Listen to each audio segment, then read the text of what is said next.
Sobat Konseling dimanapun berada, semoga dalam keadaan baik-baik saja ya. Masih bersama saya dengan Ahmad Badarudin di channel AB Koto 419. Nah, kali ini kita akan membahas tentang cara bagaimana memahami diri sendiri ya. Banyak orang yang mudah mengenali orang lain, tetapi ternyata tidak berhasil mengenali dirinya sendiri. Mengenali diri sendiri tidak semudah mengenal orang lain.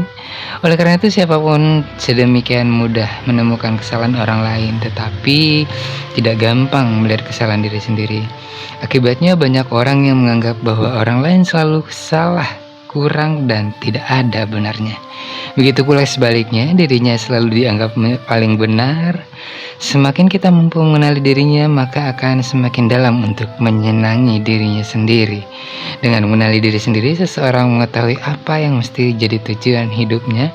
Ia menyadari kemampuan dan bakat-bakatnya serta tahu bagaimana menggunakan demi mencapai tujuan tersebut.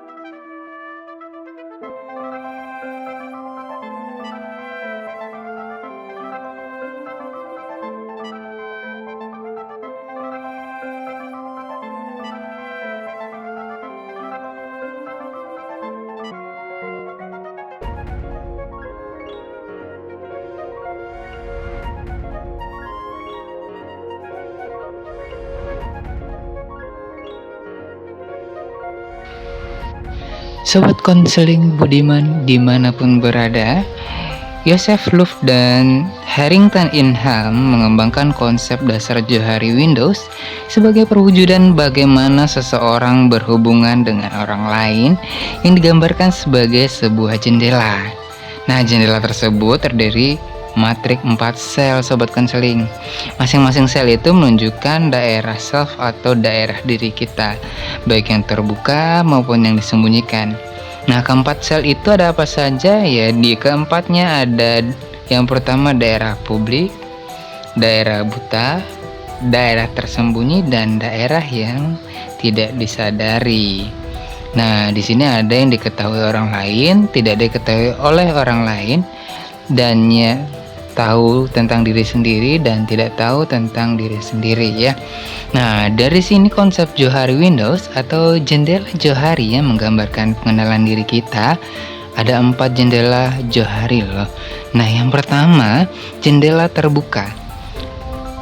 Jendela terbuka itu adalah hal-hal yang kita tahu tentang diri sendiri, tapi orang lain pun tahu, misalnya keadaan fisik, profesi, asal daerah, dan lain-lainnya. Jendela selanjutnya adalah jendela tertutup Sobat Konseling. Hal-hal mengenai diri kita yang kita tahu, tapi orang lain tidak tahu, misalnya isi perasaan, pendapat, kebiasaan tidur, dan sebagainya. Selanjutnya ada jendela buta, jendela yang ketiga ya.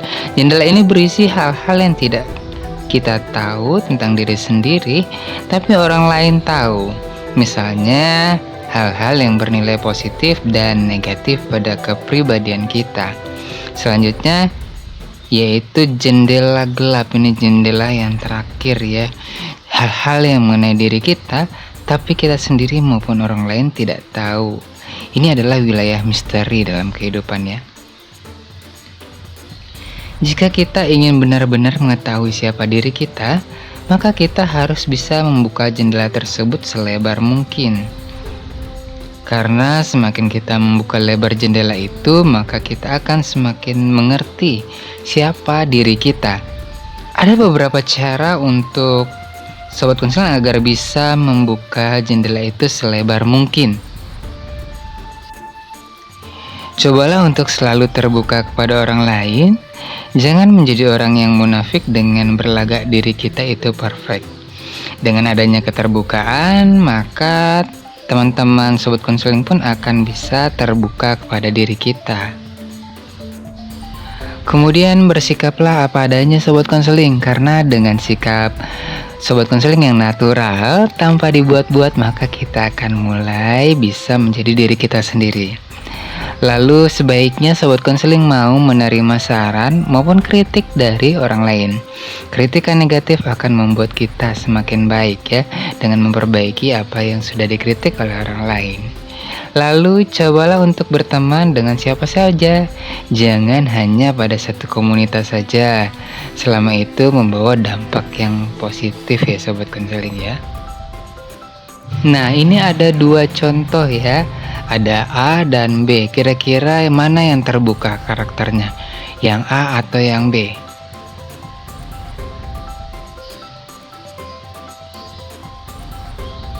Nah, kalau kita lihat di sini tentu yang paling terbuka adalah B.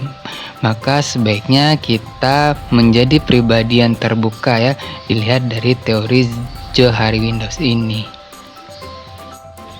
Nah, menjadi pribadi yang terbuka, menjadi diri yang terbuka dengan memahami diri kita sendiri, kira-kira aspek-aspek apa saja sih yang harus dipahami oleh individu ya sobat konselingnya? Yang pertama ada aspek fisik, aspek psikis, aspek minat, aspek bakat, aspek cita-cita, aspek kebutuhan-kebutuhan pokok, dan aspek gaya hidup. Nah, untuk aspek fisik, seluruh anggota badan individu termasuk bagian-bagiannya. Artinya, individu harus mengenali dan memahami kondisi jasmaniahnya dengan segala potensinya tentunya sobat konseling.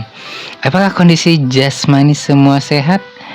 Apakah kondisi jasmaniahnya normal dan sebagainya? Hal ini penting agar individu mampu mengambil dengan tepat dan mampu menyikapi hidup ini dengan benar. Selanjutnya aspek psikis. Aspek psikis adalah berhubungan dengan kondisi kejiwaan individu, bagaimana kecerdasannya, bagaimana emosinya, sehingga individu mampu menyikapi pilihan-pilihan karir dan masa depan, juga mampu menempatkan dirinya dalam berhubungan dengan orang lain. Kemudian aspek selanjutnya ada aspek minat. Sobat konseling, minat adalah rasa tertarik yang kuat terhadap objek tertentu. Hal ini penting untuk dipahami individu, karena dengan adanya minat yang kuat terhadap objek pilihan, maka prestasi, keberhasilan yang diharapkan mampu atau mudah tercapai, demikian juga sebaliknya.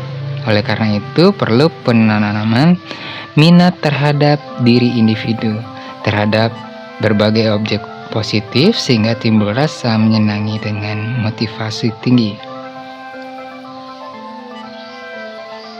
Kemudian ada aspek bakat. Bakat adalah kemampuan yang dibawa oleh seseorang sejak lahir dan bersifat menurun atau bersifat genetik ya, genetis.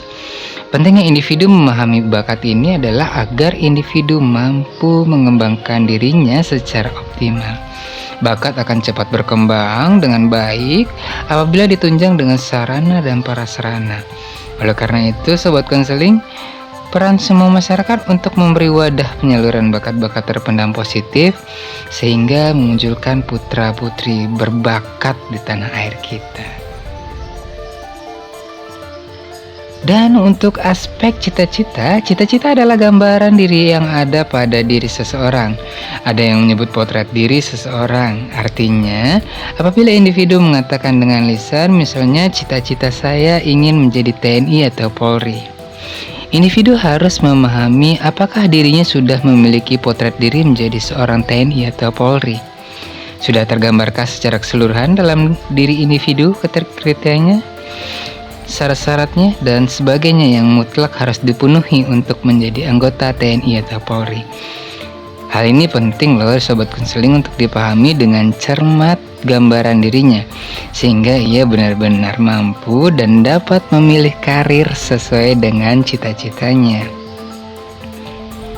Kemudian aspek berikutnya adalah aspek kebutuhan-kebutuhan pokok. Hal ini penting juga loh untuk dipahami oleh individu. Kebutuhan-kebutuhan pokok seperti apa yang diinginkan dalam menjalani kehidupan ini. Apakah kehidupan ini atau hidup ini hanya untuk makan atau makan untuk hidup? Apakah sobat konseling hanya menginginkan kebutuhan jasmani saja atau individu di samping perlu kebutuhan-kebutuhan untuk jasmani juga memerlukan kebutuhan batin dan sebagainya?